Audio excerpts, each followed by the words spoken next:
আমি প্রিয়াঙ্কা হাসদা বলছি। আরজি করের ঘটনায় জাতি ধর্ম নির্বিশেষে যখন উত্তাল সমগ্র বাংলার জনতা, ঠিক তখনই নেকড়ে হায়নাদের নখের থাবায় আমাকেও মর্মান্তিকভাবে প্রাণ হারাতে হলো।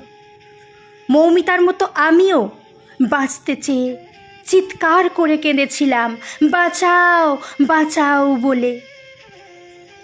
কিন্তু না, কেউ সেই ডাক শুনতে পায়নি।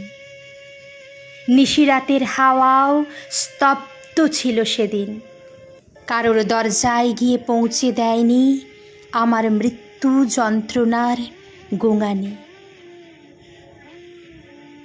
আজ আমার নিথর দেহের পাশে কেঁদে আকুল আমার মা, আমার বাবা আর গুটি কয়েক আমার আদিবাসী ভাই বোনেরা। কই, আর তো কাউকে দেখতে পাচ্ছি না।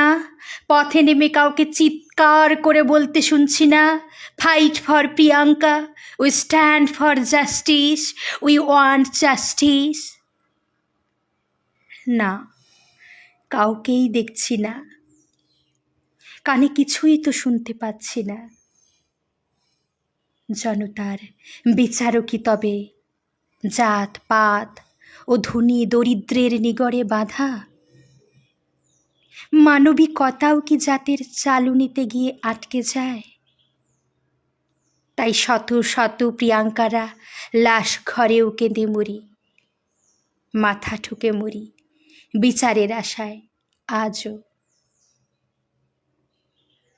প্রিয়াঙ্কা হাসদা বলছে, কলমে পাপিয়া মান্ডি।